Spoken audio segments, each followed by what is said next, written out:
राजकीय विधि महाविद्यालय बूंदी में आप सभी का स्वागत है। आज हम भारतीय दंड संहिता 1860 के अध्याय 5 क जो कि आपराधिक षड्यंत्र क्रिमिनल कॉन्स्पिरेसी से संबंधित है के विषय में अध्ययन करेंगे। भारतीय दंड संहिता जब अधिनियमित की गई थी तब आपराधिक षड्यंत्र के विषय में संहिता में कोई भी प्रावधान नहीं किया गया था तथा 1913 में आपराधिक विधि संशोधित अधिनियम 1913 द्वारा भारतीय दंड संहिता 1860 में अध्याय 5 का जोड़ा गया और आपराधिक षड्यंत्र के विषय में भारतीय दंड संहिता में प्रावधान किया गया। अध्याय 5 क में जो कि आपराधिक षड्यंत्र से संबंधित है, इसमें दो धाराएं इसके संबंध में जोड़ी गई, धारा 120 क और धारा 120 ख। धारा 120 क में आपराधिक षड्यंत्र को परिभाषित किया गया तथा धारा 120 ख में आपराधिक षड्यंत्र के लिए दंड का प्रावधान किया गया है। तो धारा 120 क में तो आपराधिक षड्यंत्र को परिभाषित किया गया है तथा धारा 120 ख में आपराधिक षड्यंत्र के लिए दंड का प्रावधान किया गया है। अब हम देखते हैं आपराधिक षड्यंत्र किसे कहते हैं। तो धारा 120 क के अनुसार जबकि दो या अधिक व्यक्ति कोई अवैध कार्य अथवा कोई ऐसा कार्य जो अवैध नहीं है अवैध साधनों द्वारा करने या करवाने को सहमत होते हैं तब ऐसी सहमति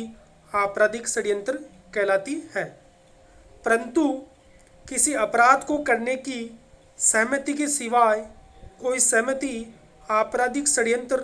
तब तक न होगी जब तक कि सहमति के अलावा कोई कार्य उसके अनुसरण में उस सहमति के एक या अधिक पक्षकारों द्वारा नहीं कर दिया जाता है। तो धारा 120 क के अनुसार आपराधिक षड्यंत्र की जो परिभाषा दी गई है उसके अनुसार आपराधिक षड्यंत्र में कम से कम दो व्यक्तियों का होना आवश्यक है।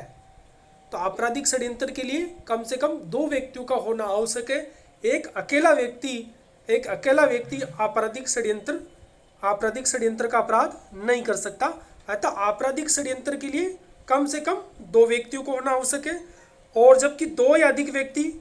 कोई अवैध कार्य अथवा कोई ऐसा कार्य जो अवैध नहीं है अवैध साधनों द्वारा करने या करवाने के लिए सहमत होते हैं तब ये ऐसी सहमति आपराधिक षड्यंत्र कहलाती है। और इसके साथ एक परंतु जोड़ा गया है जिसके अनुसार किसी अपराध को करने की सहमति के सिवाय कोई सहमति आपराधिक षड्यंत्र तब तक नहीं होगी जब तक कि सहमति के अनुसरण में सहमति के अलावा कोई कार्य उसके अनुसरण में उस सहमति के एक या अधिक पक्षकारों द्वारा नहीं कर दिया जाता है। यदि दो या दो से अधिक व्यक्ति कोई अवैध कार्य करने या कोई ऐसा कार्य जो अवैध नहीं है अवैध साधनों द्वारा करने के लिए सहमत होते हैं तो ऐसी सहमति ही आपराधिक षड्यंत्र कहलाती है। भारतीय दंड संहिता की धारा 43 में अवैध शब्द को परिभाषित किया गया है।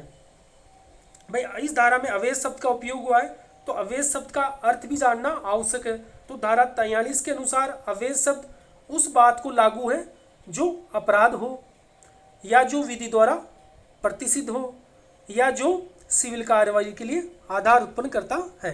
तो अवैध शब्द उस हर बात को लागू है जो अपराध हो या जो विधि द्वारा प्रतिसिद्ध हो या जो सिविल कार्रवाई के लिए आधार उत्पन्न करता हो। अतः आपराधिक षड्यंत्र के लिए सहमति या तो अपराध कारित करने की होनी चाहिए या ऐसे कार्य करने की होनी चाहिए जो विधि द्वारा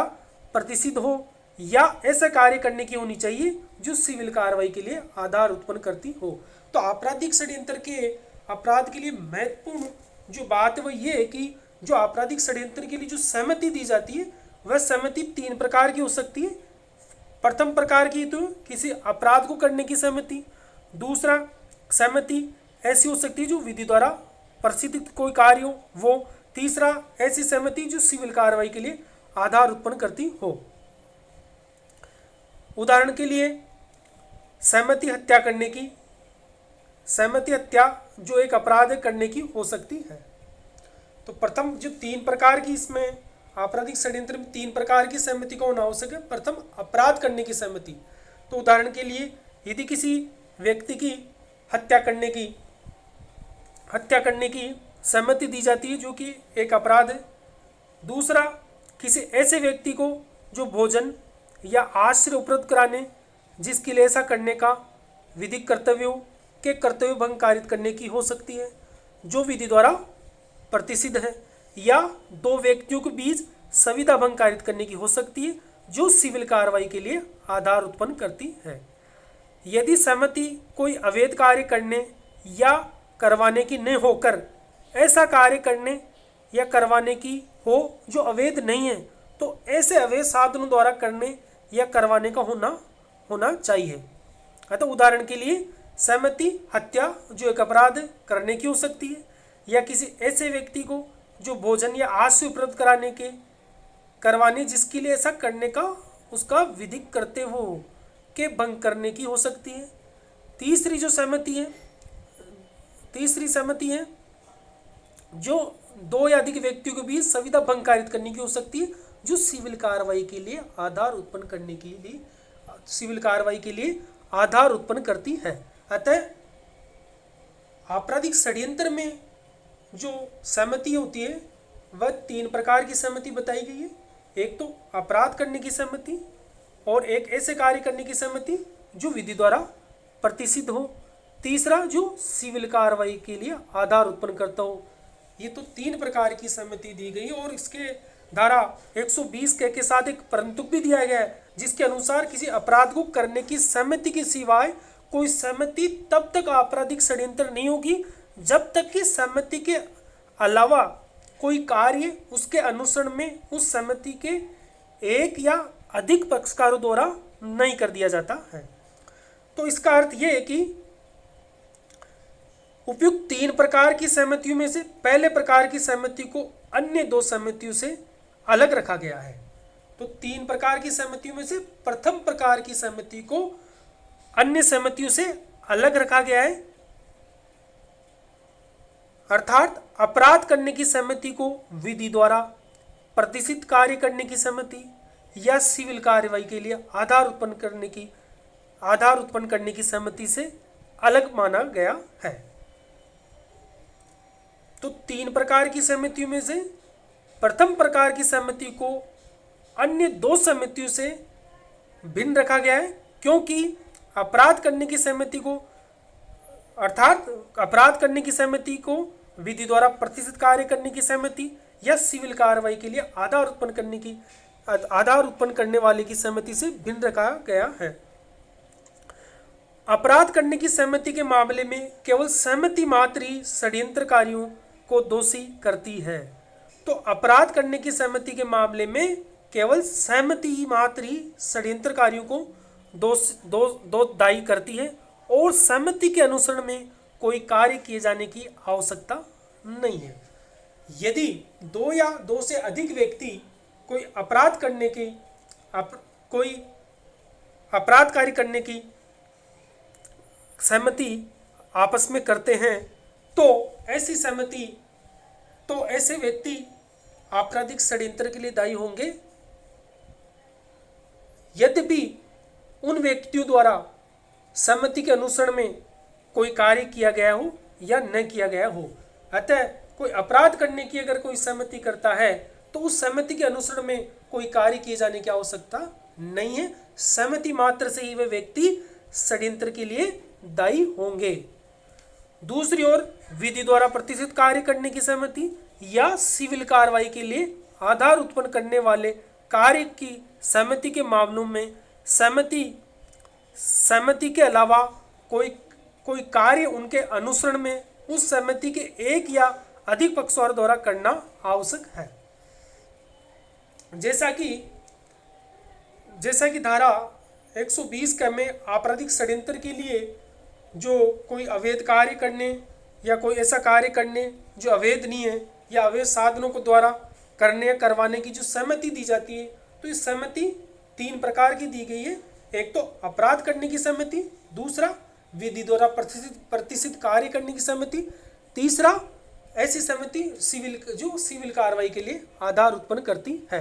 तो जो प्रथम सहमति दी गई जो अपराध करने की सहमति है, वह अन्य 2 सहमतियों से उसको भिन्न रखा गया है, क्योंकि अपराध करने की सहमति मात्र से ही षड्यंत्रकारी को वह आपराधिक षड्यंत्र के लिए दायी ठहराती है और उस सहमति के अनुसरण में कोई कार्य करने की आवश्यकता नहीं है। जबकि विधि द्वारा प्रतिष्ठित कार्य करने के लिए या सिविल कार्रवाई के लिए आधार उत्पन्न करने की सहमति में उस सहमति के अनुसरण में कोई कार्य किए जाने की आवश्यकता होती है, तभी वह कार्य आपराधिक षड्यंत्र कहलाएगा, अन्यथा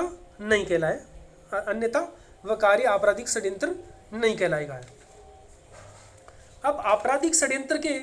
संबंध में एक महत्वपूर्ण प्रश्न यह आता है कि क्या इस अपराध के लिए एक अकेले व्यक्ति की दोष सिद्धि की जा सकती है। तो आपराधिक षड्यंत्र के संबंध में एक महत्वपूर्ण प्रश्न यह है कि क्या इस अपराध के लिए एक अकेले व्यक्ति की दोष सिद्ध की जा सकती है। अगर धारा 120 क का अवलोकन किया जाए तो उसके अवलोकन से ये स्पष्ट होता है कि इस धारा के तहत एक अकेले व्यक्ति की दोष सिद्ध करना असंभव है, क्योंकि आपराधिक षड्यंत्र में 2 या अधिक व्यक्तियों के बीच कम से कम 2 व्यक्तियों का होना आवश्यक होता है। तो अगर भाई रूप से देखें तो एक अकेले व्यक्ति को आपराधिक षड्यंत्र के लिए दोषित नहीं ठहराया जा सकता, परंतु ये पूर्णतः सत्य नहीं है। आपराधिक षड्यंत्र के लिए एक अकेले व्यक्ति की दोष सिद्धि के संबंध में निम्न 5 परिस्थितियां हो सकती है, जिसके आधार पर कोई दोष सिद्धि वैध है अथवा अवैध है, इसके निष्कर्ष पर पहुंचा जा सकता है। तो आपराधिक षड्यंत्र के लिए एक अकेले व्यक्ति को दोष सिद्ध तो किया जा सकता है और ऐसे व्यक्ति की दोष सिद्धि वैध है या अवैध है, ये इस संबंध में 5 परिस्थितियां हो सकती है। तो जो प्रथम परिस्थिति है वह है यदि कुल जितने व्यक्तियों ने आपराधिक षड्यंत्र में भाग लिया है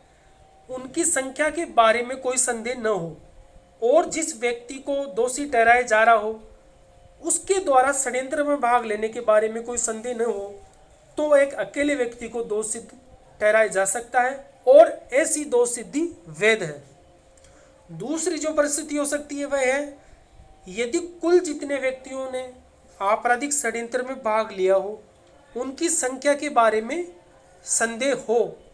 पर जिस व्यक्ति को दोषी ठहराया जा रहा हो उसके द्वारा अपराध में भाग लेने के बारे में संदेह न हो, तो उस अकेले व्यक्ति की दोष सिद्धि के संबंध में मतभिन्नता हो सकती है। तो इस परिस्थिति में एक अकेले व्यक्ति को दोषित किया जाता है तो उसकी दोष सिद्धि के संबंध में न्यायालय के जो निर्णय आएंगे उसमें मत में भिन्नता हो सकती है। तीसरी जो परिस्थिति है जहां पर सभी अभियुक्त नामजद हो और उनमें से एक व्यक्ति को दोषित ठहराया जाए और शेष सभी को दोष मुक्त कर दिया जाए, तो एक अकेले व्यक्ति की दोष सिद्धि अवैध होगी। उदाहरण के लिए यदि किसी व्यक्ति ने 5 व्यक्तियों के खिलाफ नामजद पुलिस थाने में एफआईआर दर्ज कराई, 5 व्यक्तियों के खिलाफ एफआईआर दर्ज कराई और उनमें से एक व्यक्ति को दोषी ठहराया जाए और शेष सभी को दोष मुक्त कर दिया जाता है। अगर 5 व्यक्तियों में से एक व्यक्ति को ही दोषी ठहराया जाता है और शेष सभी को दोष मुक्त कर दिया जाता है, तो इस परिस्थिति में उस अकेले व्यक्ति की दोष सिद्धि अवैध होगी।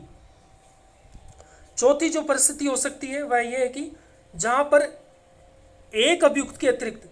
सभी अभियुक्त लोक सेवक हो, जहां पर एक अभियुक्त के अतिरिक्त एक व्यक्ति के अतिरिक्त सभी अभियुक्त क्या हो, लोक सेवक हो। तो उस संबंध में भी एक व्यक्ति की दोषित आपराधिक षड्यंत्र के संबंध में दोषी ठहरे जाना वैध है, क्योंकि लोक सेवक अभियुक्त को दोषित न किया जा सकता है, क्योंकि सरकार ने उनके विरुद्ध संज्ञान करने के लिए दंड प्रक्रिया संहिता 1973 की धारा 197 के अधीन पूर्व मंजूरी नहीं दी है। अतः लोक सेवक को तभी दोषित ठहराया जा सकता है जबकि सरकार ने दंड प्रक्रिया संहिता 1973 की धारा 197 के अधीन उनकी अभियोजन चलाने की पूर्व मंजूरी नहीं दी है। अगर पूर्व मंजूरी नहीं दी है तो एक अकेले व्यक्ति को दोषित ठहराया जा सकता है, ऐसी दोष सिद्धि वैध होगी। पांचवी जो परिस्थिति हो सकती है वह यह है कि जहां पर कई व्यक्तियों के द्वारा आपराधिक षड्यंत्र किए जाने का आरोप हो और उनके अभियोजन के दौरान उनमें से एक के अतिरिक्त शेष सभी की मृत्यु हो जाए, तो अपराध साबित हो जाने की स्थिति में उस अकेले व्यक्ति की दोष सिद्धि वैध होगी। यदि दो या दो से अधिक व्यक्तियों ने आपराधिक षड्यंत्र में भाग लिया हो और विचारण के दौरान एक व्यक्ति के अलावा शेष अभियुक्तों की यदि मृत्यु हो जाती है और उस एक व्यक्ति के विरुद्ध आपराधिक षड्यंत्र का अपराध साबित हो जाता है, तो उस अकेले व्यक्ति को धारा 120 के तहत दंडित किया जा सकता है। तो आपराधिक षड्यंत्र के लिए एक अकेले व्यक्ति को भी दोषित किया जा सकता है, परंतु उसकी दोष सिद्धि वैध है या अवैध है, इस संबंध में 5 परिस्थितियां हो सकती हैं। Thank you.